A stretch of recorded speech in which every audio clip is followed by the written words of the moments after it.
I, who loved cooking, married my husband, who loves eating, in a whirlwind romance. But that was a mistake. This food is so terrible. It's worse than dog food. Saying that, Mary threw the dish I cooked into the trash. I will never forgive her. The battle with Mary, who loves to torment her daughter-in-law, begins. My name is Ashley. I got married half a year ago, and we're newlyweds. I met my husband, Christopher, through a dating app. His profile said, I love eating, so I'm looking for someone who's good at cooking. Which matched perfectly with me, as cooking is my hobby. He was delighted with the lunches and sweets I made for our dates and the meals I cooked at home. This is the best homemade food I've ever eaten, he praised. I decided to marry him because I loved watching his smile while eating my cooking. Our marriage happened quite fast, only a month after we met. However, that marriage turned out to be a mistake. My father-in-law passed away soon after we got married. It seems he had been hospitalized for half a year. But he passed away quietly just a few days after we registered our marriage. As if he had been waiting for it. My husband suggested to his grieving mother, why don't you live with us? Honestly, I was reluctant to live together. I wanted to enjoy more of our newlywed life alone with him. However, given the circumstances, I had no choice but to agree. When we started living with Mary, the harassment from her, who had been quiet at first, gradually began. Isn't this shirt all wrinkled? The shirt that I had carefully ironed was all crumpled. Ashley, please throw this away. She would sit heavily on the sofa and tell me to throw away the trash from the snacks she ate. I felt like a maid. You're a stay-at-home wife, so it's only natural you do these things. Mary would say this as if it were a matter of course. When I married my husband, he had asked, would you join the household? So, I quit my job. In hindsight, that too was a mistake. The reason why Mary harasses me is because I'm a stay-at-home wife. You're living off Christopher's earnings, aren't you? She would always say that. When I told my husband, he said, living together is like that. It's stressful living with someone else. We should slowly bridge the gap. But his words didn't help. The harassment escalated day by day. I realized my belongings were either hidden or thrown away. And this was an everyday thing. If I locked my room or put things in a safe, Mary would explode. How can you suspect your own family? I endured desperately. But then the most painful harassment began. I can't eat such awful food. She started to criticize my cooking. For someone who loved to cook like me, these words were the hardest to hear. You don't like it? I'm sorry to hear that. It's like dog food. Too bland. She'd take a little bite, then complain. If I made it richer the next day, she'd say, it's too strong. Are you trying to make me sick? No matter what I cooked, there were complaints. My husband would just eat silently. The husband who used to eat with a smile seemed like he never existed. Unable to bear Mary's daily outbursts, I decided to take up a part-time job. My husband initially opposed, but agreed when I said I'd contribute to the household expenses. Mary's irritation visibly increased since I started working. She's stressed because the person she harasses isn't home all the time.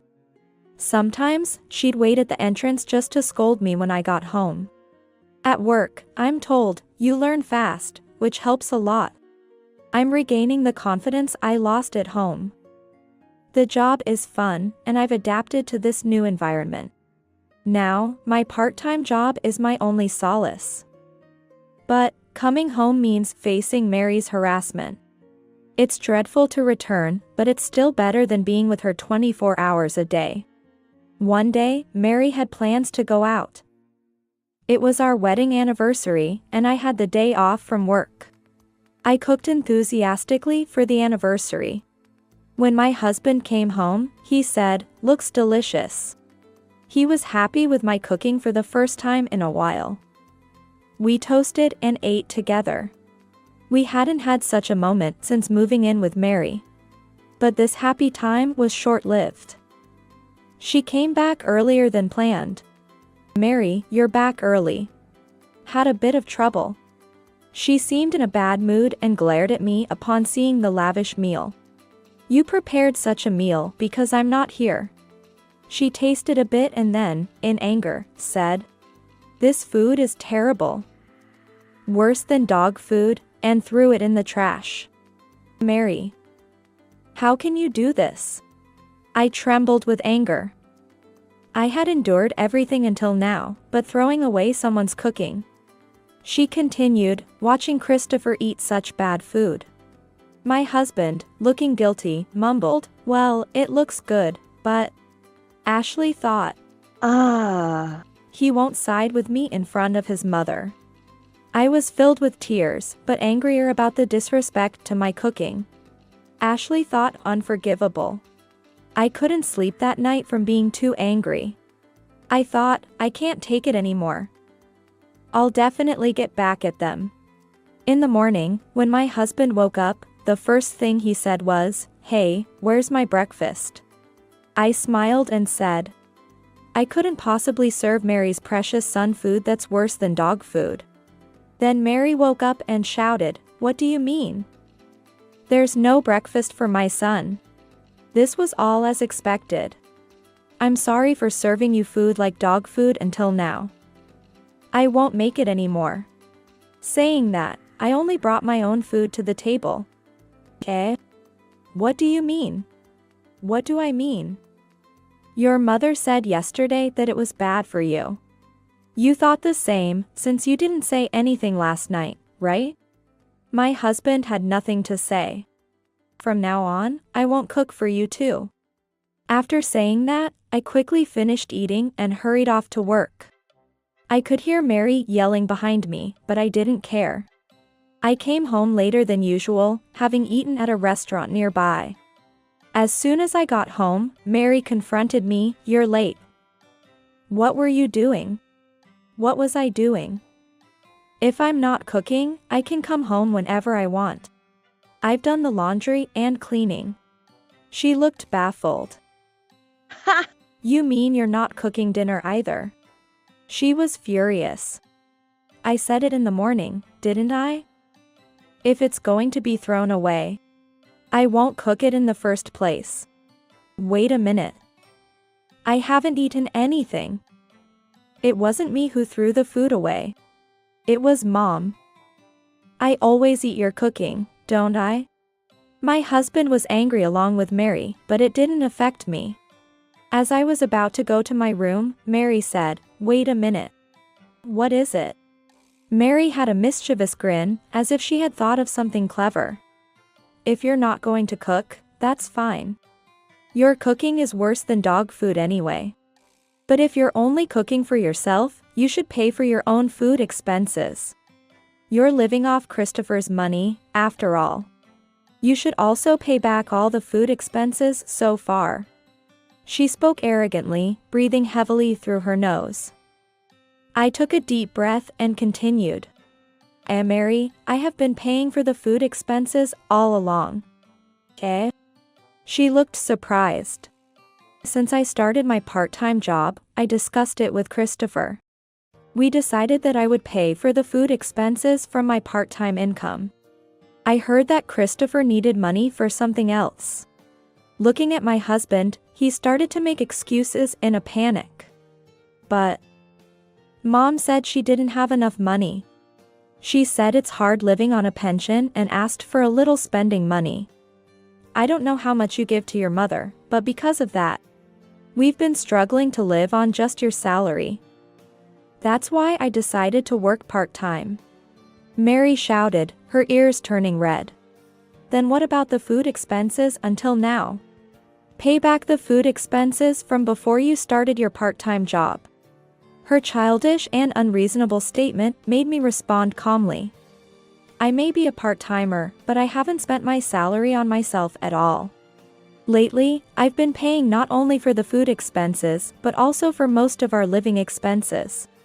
If you want me to calculate it properly, I will, but as of now, you are living off my part-time income." Mary was trembling with anger, unable to respond.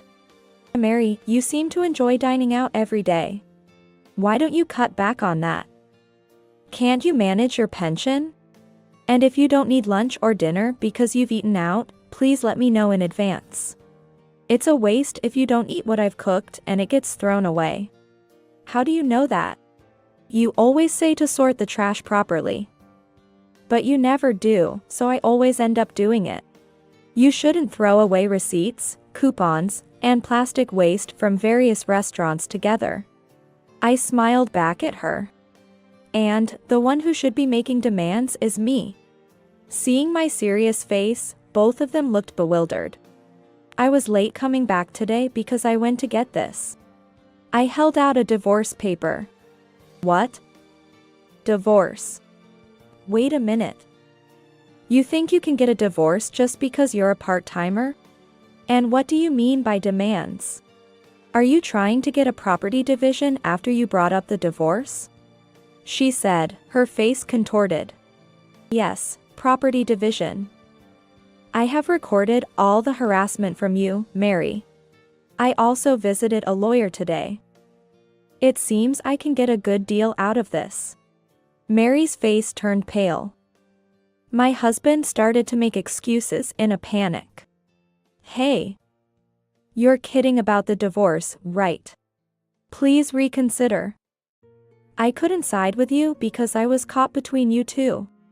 I've always been grateful to you, and your cooking is really delicious. I mean it." He was begging, but I felt nothing. I wanted to hear those words much earlier. "It's too late now. You always think about yourself. Trying to appease me now that I want a divorce?" Seeing the determination in my eyes, my husband seemed a bit taken aback. I returned to my room and took out the luggage I had prepared. I hadn't slept last night due to anger and had packed everything after they went to bed. I hadn't planned on leaving the house the day after yesterday, but the schedule just moved up a bit. Seeing me with the suitcase, both were shocked. "Hey. You don't have to leave today. Let's calm down and talk. Where do you think you're going? You think you can just leave because you're a part-timer?" She always looked down on housewives and part-timers. "I'm fed up with it. However, that's only until today," I answered with a smile. "I'm becoming a full-time employee next month. My current company has good benefits and treats both part-timers and full-time employees well. They recognize hard work and offer opportunities for part-timers to become full-time. They don't treat us poorly just because we're part-timers. The company provides an apartment, so I'll live there from now on. Though I'll go to my parents' house today. Thank you for everything so far. Please communicate through my lawyer from now on." I left the house briskly. I had already contacted my parents. They had said, "You can come back anytime." But they probably didn't expect me to return the next day. I felt a bit sorry. Despite this, my parents welcomed me warmly. I couldn't thank them enough. After staying with my parents for a while, I completed the procedures for my full-time employment and started living alone. I frequently received apology emails from my husband and Mary. However, my husband's were mostly excuses. And Mary's were along the lines of, "I was thinking of you," always implying she did nothing wrong. Their apologies seemed to hint at wanting a reduction in property division. My lawyer advised me to ignore them. As for the two of them, I heard they were living a difficult life, with the house in disarray and struggling with property division and living expenses. Thanks to the neighborhood network, the fact that I was tormented by Mary spread quickly. Mary was humiliated by this. I heard most of her friends are refusing to go out with her. Their life didn't improve just because they stopped dining out. Apparently, Mary has never been good at household chores. I heard the house is a mess, with convenience store trash scattered around. It seems my father-in-law had been taking care of the housework. But after his hospitalization, with no one to maintain the house, it quickly fell into disrepair. In an effort to find someone to manage the household, Mary pushed my husband to register on a dating app, and that's how they found me. It was disappointing to realize they were looking for someone to be a housekeeper from the start. I was completely deceived. But now, I no longer have to worry about those two. I now invite family and friends over to my apartment and treat them to meals. Everyone says it's delicious and enjoys eating. Seeing their happy faces makes me happy too. I realized I don't have to limit the joy of cooking to just pleasing my husband. It's enough that my loved ones enjoy it. That's my greatest happiness.